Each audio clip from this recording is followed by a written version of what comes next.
할렐루야. 오늘 예배 참석하신 귀한 성도님들 주께서 크신 은혜와 평강으로 함께 해주시길 축복합니다. 요한복음 2장 1절로 11절의 말씀으로 주보에는 예수님의 표적이라고 나왔는데 예수님의 표적, 예수님의 때 이렇게 제목을 가지고 은혜를 나누겠습니다. 예수님의 표적, 예수님의 때 이런 제목입니다. 우리가 잘 아는 가나 혼인잔치에서 물이 변하여 포도주가 되는 그런 내용을 오늘 본문이 담고 있습니다. 여러분 마리아라는 분을 아시죠? 마리아는 예수님의 육신의 어머니십니다. 육신의 어머니로서 물론 카톨릭에서 말하는 것처럼 그렇게 신적으로 이 여인을 이렇게 막 높여서는 안 됩니다. 그러나 우리가 간과하지 말아야 될 것은 이 마리아라는 예수님의 어머니가 예수님에 대해서 상당히 특별히 이 신비로움에 대해서 많이 알고 있었다라는 사실은 우리 놓치지 말아야 됩니다. 왜냐하면 그가 친히 천사 가브리엘을 통해서 고지를 받았고 성령으로 잉태해서 남자를 알지 못하는 상태에서 예수님을 출산했기 때문입니다. 또 하나 그가 또 놀라운 일은 뭐냐면은 엘리사벳이죠. 엘리사벳 그의 그 친척 엘리사벳으로부터 그가 아기를 가졌을 때 축복하는 그런 축복의 말을 들었습니다.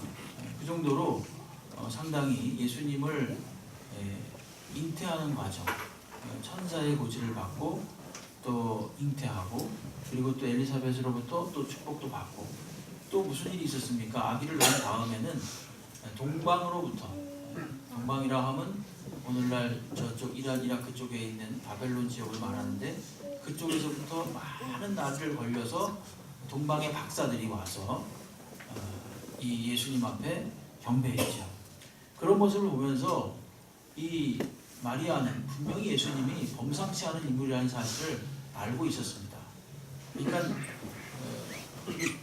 그냥 보통의 믿음이 아니라 사실은 상당한 믿음을 가진 여인이다 이렇게 우리가 이해할 수 있습니다. 더구나 예수님이 12살 때 6월절에 예루살렘에 올라가셨는데 그 사람들이 너무 많아가지고 예수님을 잃어버렸죠. 그랬을 때 막 찾다가 보니까 성전에 계셨어요. 성전에 계시는 예수님이 율법 선생님들하고 막 대화를 하고 계십니다. 놀라운 일이죠. 12살짜리 아이가 그 하나님 말씀에 관한 것을 가지고 그 당대의 선생들하고 이야기를 하고 있었다. 벌써 그런 걸 보면서도 마리아는 상당한 비범함을 느꼈습니다. 누가복음 2장 49절 말씀에 보게 되면 이런 말씀이 나옵니다. 예수께서 이르시되 어찌하여 나를 찾으셨나이까? 내가 내 아버지 집에 있어야 될 줄을 알지 못하셨나이까? 이렇게 그 부모에게 말씀하시죠. 내 아버지 집에 있다. 즉 성전이 곧 나의 아버지 집이다. 이런 여러 가지 그 사례들을요 마리아는 경험했습니다. 그렇기 때문에 예수님이 분명히 이 하나님의 아들이다. 그리고 그가 결코 평범하신 분이 아니다라는 사실을 알고 있었죠. 그래서 오늘 혼인 잔치에 가서도 사실은 이런 그 예수님에 대해서 알고 마리아가 부탁을 하죠. 지금 여기 3절에 보니까 포도주가 떨어진지라 예수의 어머니가 예수에게 이르되 저들에게 포도주가 없다 이렇게 예수에게 말을 하죠. 이게 무슨 말이겠습니까? 뭔가를 기대하는 거죠. 어떻게 좀 조치를 해보거라 아들에게 그런 말을 하는 거죠. 그때 예수께서 오늘 우리가 주로 살펴본 말씀이 4절인데요. 이 4절에서 이렇게 말합니다. 여자여 이렇게 말합니다. 여자여라는 말은 이전에도 말씀드렸지만 이 귀나이라는 말인데 이것은 하대하는 그런 말이 아닙니다. 그 여인을 존중해서 부르는 말입니다. 요한복음 19장 26절에 보게 되면 예수께서 십자가에 못 박히시면서 이 어머니를 제자인 사도 요한에게 부탁하면서 소개하는 장면이 나옵니다. 뭐라고 말합니까? 여자여 보소서 아들입니다. 이렇게 말합니다. 그러니까 이 여자라는 말은 우리가 아는 것처럼 그렇게 이렇게 하대하는 그런 함부로 쓰는 그런 표현이 아니라 존중하는 말입니다. 그러면서 하시는 말이 뭐라 하냐면 나와 무슨 상관이 있나이까? 이렇게 말합니다. 무슨 상관이 있나이까? 이 말을 얼핏 보면은 뭐처럼 보이냐면 포도주 떨어지게 저랑 무슨 상관이 있습니까? 이게 굉장히 자연스러운 것 같은데 사실은 이걸 원어성을 보게 되면 관계에 대한 표현입니다. 당신과 내가 무슨 상관입니까? 이런 뜻입니다. 정확히 말하면 당신과 내가 무슨 상관입니까? 당신이 저에게 이래라 저래라 할 수 없는 저의 일은 제가 알아서 합니다. 당신은 저에게 대해서 어떠한 권한도 갖고 있지 않습니다. 굉장히 냉정해 보이죠. 그렇죠? 어머니는 지금 애가 타가지고 이제 포도주가 떨어져가지고 어떻게 해보기를 원하면서 예수님께 부탁을 했는데 예수님은 좀 무정하게 대답하는 것 같아요. 당신께서 저를 이래라 저래라 그할 권한이 없으십니다. 제 일은 제가 합니다. 이런 표현입니다. 이게 여자여 나와 무슨 상관이 있습니까? 이런 거죠. 물론 마리아는 자기 어떤 사적인 욕심을 위해서 예수님께 이런 요청을 한 건 아닙니다. 포도주가 떨어졌으니까 어떻게 좀 해보라는 그런 안타까운 마음에서 한 겁니다. 하지만 예수님이 일부러 이렇게 대답하셨죠. 왜냐? 선을 긋는 거죠. 당신께서 요청하신 요청에 의해서 내가 포도주를 만드는 것이 아니라 내가 나의 뜻에 의해서 포도주를 만든다는 것을 말하는 거예요.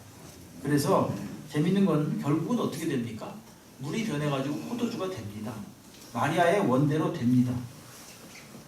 그런데 여기서 말하는 것은 물이 변해서 포도주가 된 이 사건이 마리아가 요청해서 된 것이 아니라 예수님의 주도적인 결정에 따라 된 것이라는 것을 분명히 말하는 것입니다.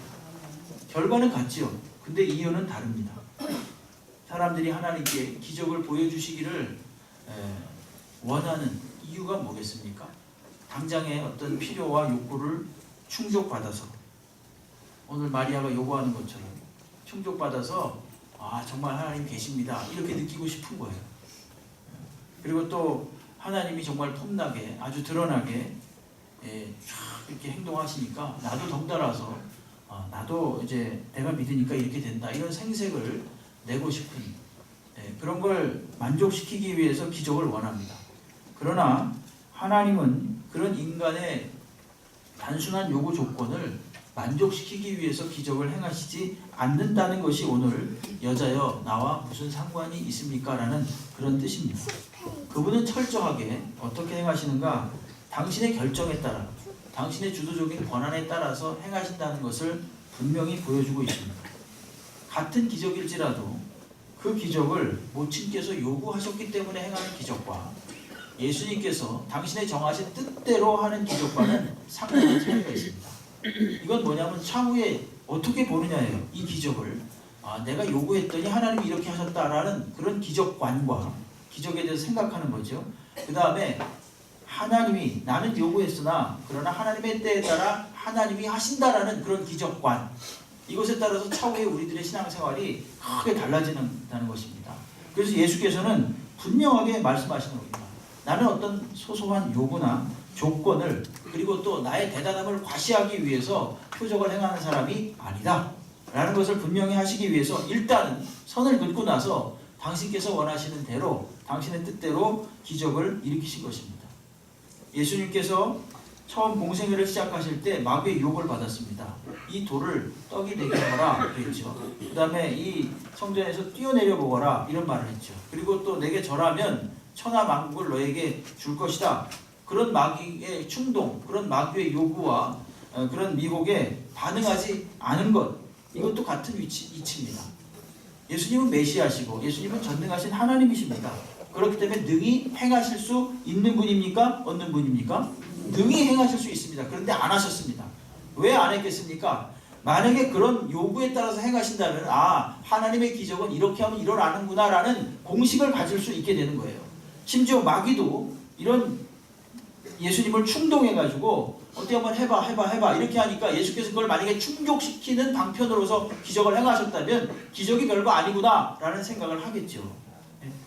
그래서 오늘 물이 변해서 포도주가 되는 그런 것도 하셨지만, 결과론적으로 하셨지만 이것은 당신의 주도적인 결정에 따라 하신 것임을 분명히 알 수 있습니다. 예수께서 오병이어의 기적을 일으키셨습니다. 그렇죠? 물고기 2마리와 보리떡 5개로 5,000명이 넘는 사람을 먹이시고 12광지 남는 광줄이 넘는 그런 그 양식을 남기셨습니다. 풍랑에 막 죽을 똥살똥하는 그 제자들을 구하기 위해서 바다 위를 예수께서 걸어가셨습니다. 그렇죠? 죽은 나사로를 무덤 가운데 다시 살리셨습니다. 그리고 귀신을 쫓아내셨습니다. 여러분, 이런 모든 이적들을 가만히 보십시오.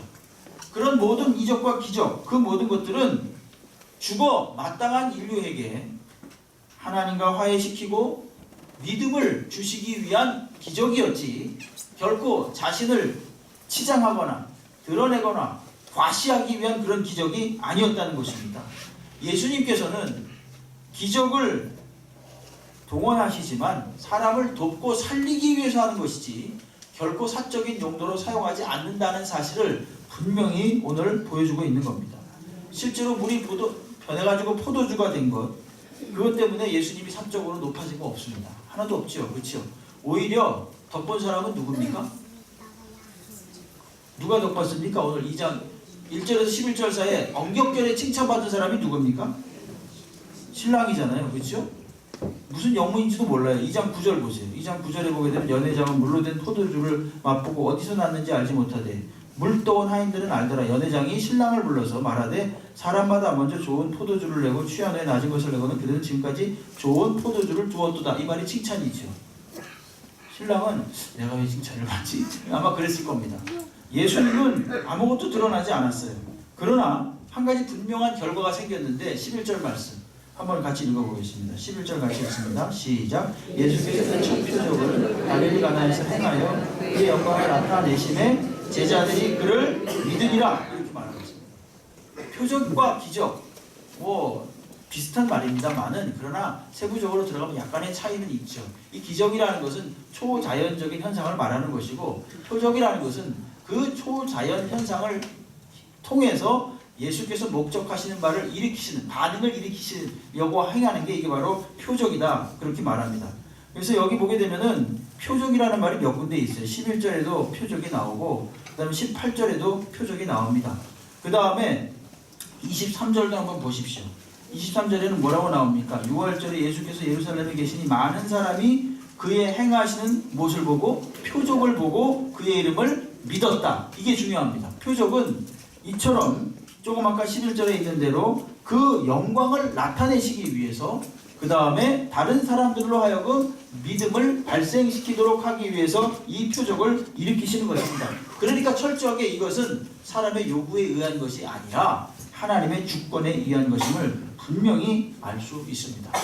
표적은 단순하게 요청이나 필요를 채워주고 박수받기 위한 것이 아니라 하나님의 영광을 드러내고 그로 인해서 믿음이 생겨서 주님의 길을 능히 따라갈 수 있도록 하는 그런 사람이 되도록 하기 위해서 표적을 발생시키는 거죠. 그래서 예수께서 여자여 나와 무슨 상관이 있나이까? 라고 하면서 당신께서 표적을 앞으로 일으키실 것이지만 그것이 당신의 요구에 의한 것이 아님을 분명히 하고 있습니다. 우리들에게 일어나는 일도 마찬가지입니다. 내가 이렇게 했더니 하나님이 이렇게 하셨다, 이렇게 인과관계를 지으라는 말이 아닙니다. 열심히 나는 하나님께 기도하고 최선을 다하지만 그러나 그것을 행하시는 당신의 때에 따라 당신의 주권에 따라 행하시는 이는 누구시다? 하나님이시다라는 것을 분명히 알아야 되는 거예요. 바꾸어 말하면 지금 내가 원하는 바대로 행하시지 아니할지라도 그것도 하나님의 뜻이라는 것입니다. 그것이 바로 더 좋은 결과를 내기 위한, 우리들로 하여금 믿음이 생기게 하고 믿음의 길을 걸어갈 수 있도록 하기 위한 하나님의 뜻이라는 것이고, 그래서 하나님께 영광을 돌리도록 하기 위한 하나님의 뜻이라는 거예요. 그러니까 우리가 막 어떤 요구에서 기적이 만들어지는 건 아니다 라는 것이 바로 여자여 나와 무슨 상관이 있나이까, 이런 뜻입니다. 당신께서 저를 이래라 저래라 할 수 없습니다. 결정은 제가 합니다, 이런 뜻이죠. 그리고 나서 또 중요한 말씀이 내 때가 아직 이르지 아니하였나이다 하는 말씀입니다. 내 때가 아직 이르지 아니하였나이다. 요한복음에 보게 되면은 이 때라는 것과 표현한 이러한 표현이 7번 나옵니다. 7번. 요한복음을 쭉 읽으시다 보면은 7차례가 나오는데 예수님의 때에 대한 말씀이 나오는데 그 때 첫 번째가 바로 오늘 2장 4절에 있는 내 때가 아직 이르지 아니하였나이다 라는 그런 말씀이고요. 요한복음 7장 30절에 보게 되면 그들이 예수를 잡고자 하나 손을 대는 자가 없으니 이는 그의 때가 아직 이르지 아니하였다 이렇게 말합니다.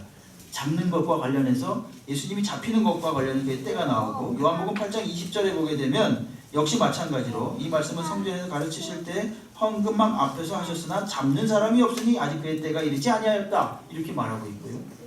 그 다음에 요한복음 12장 23절에도 인자가 영광을 얻을 때가 왔도다 이런 표현을 합니다. 죽을 때죠. 죽을 때 십자가에 달릴 때. 요한복음 12장 27절에도 내 마음이 괴로우니 무슨 말을 하리요 아버지여 나를 구하나 이 때를 면하게 하여 주옵소서. 그러나 내가 이를 위하여 이때에 왔나이다. 이를 위하여 이때에 왔나이다. 이제 내가 십자가에 달리기 위해서 이때에 왔나이다 라고 말하는 것이고 요한복음 16장 32절에도 보시게 되면은 나를 혼자 둘 때가 온다 이렇게 분명히 혼자 둘 때가 어느 때입니까? 다 도망갈 때예요. 예수를 두고 다 도망갈 때.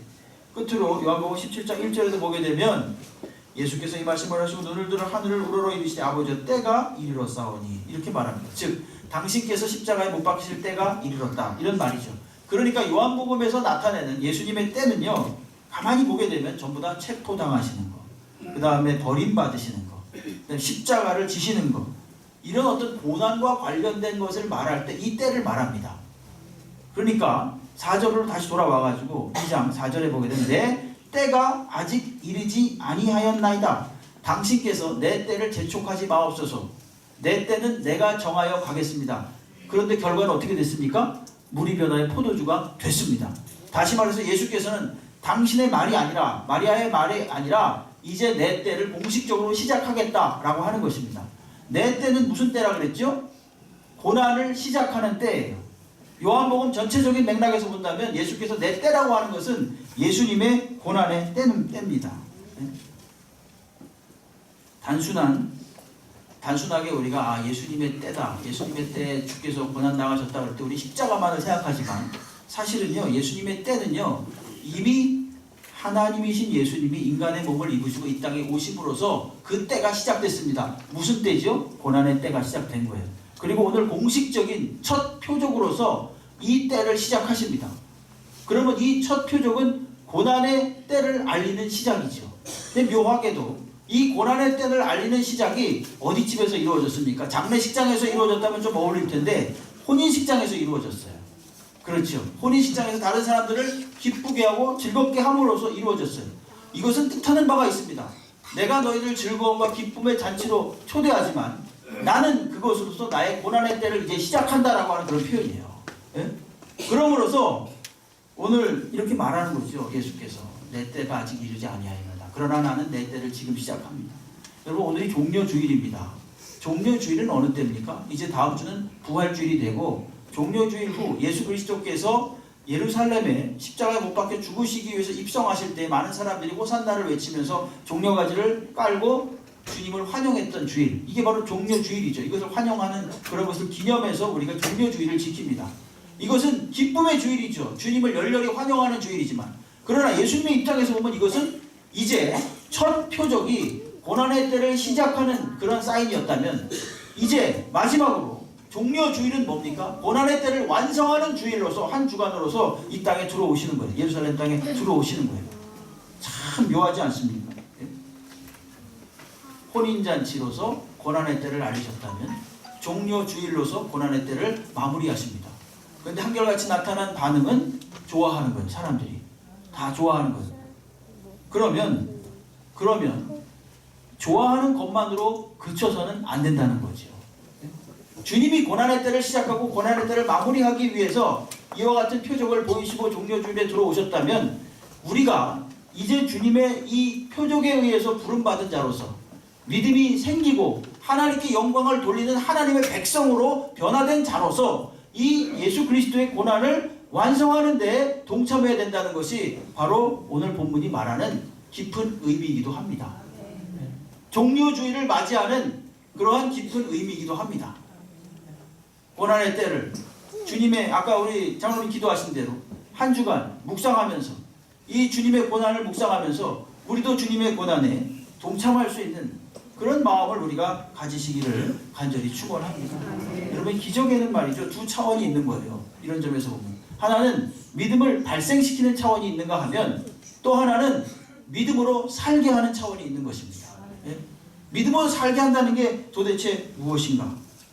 믿음을 발생시켜서 우리가 하나님의 백성이 되는 것, 잔치집에 들어가고 하나님 나라 백성이 돼서 즐거워하는 것, 너무너무 좋은 일인데, 이제 그 이후의 기적이 잘 일어나지 않아요. 그 이후의 기적은 뭡니까? 그 이후에도 계속 물이 변화의 포도주가 되는 그런 기적이 아니라, 그 이후의 기적이라는 것은 우리가 예수를 믿어서 하나님 나라 백성이 되고, 마치 물이 변화의 포도주가 되는 것처럼 옛사람이 변하여 새사람이 되는 그런 기적입니다. 야, 저 사람은 어떻게 저렇게 자존심까지 다 버리면서 한결같이 저렇게 겸손할 수 있을까? 어떻게 저렇게 자신의 명예와 물질까지도 손해보면서 저런 일을 할 수 있을까?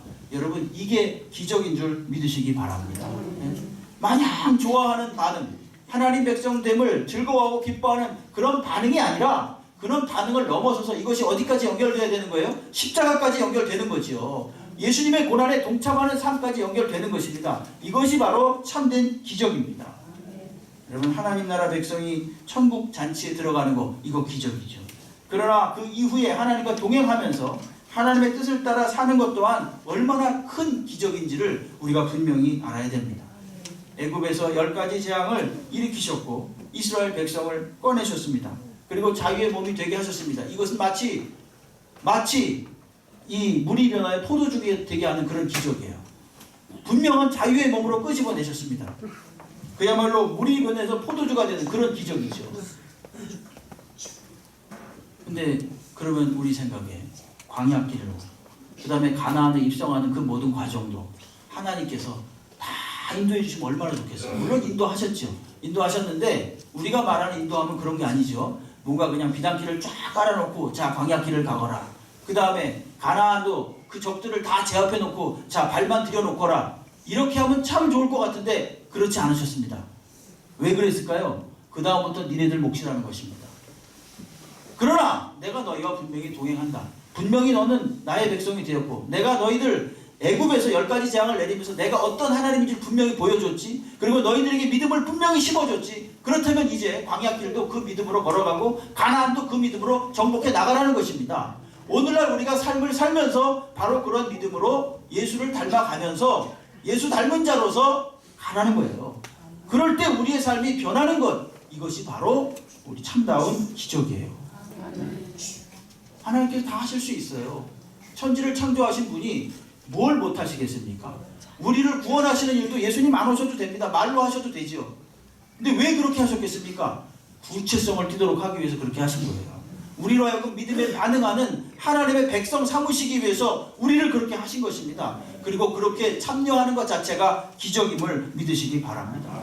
가나안 광야길을 가고 가나안을 정복하는 것, 무엇으로서? 우리 인생이라는 가나안 이 광야길을 가는 동안 낮아지고 죽어지고 예수 따라가는, 예수 닮아가는 이런 것이 바로 기적입니다.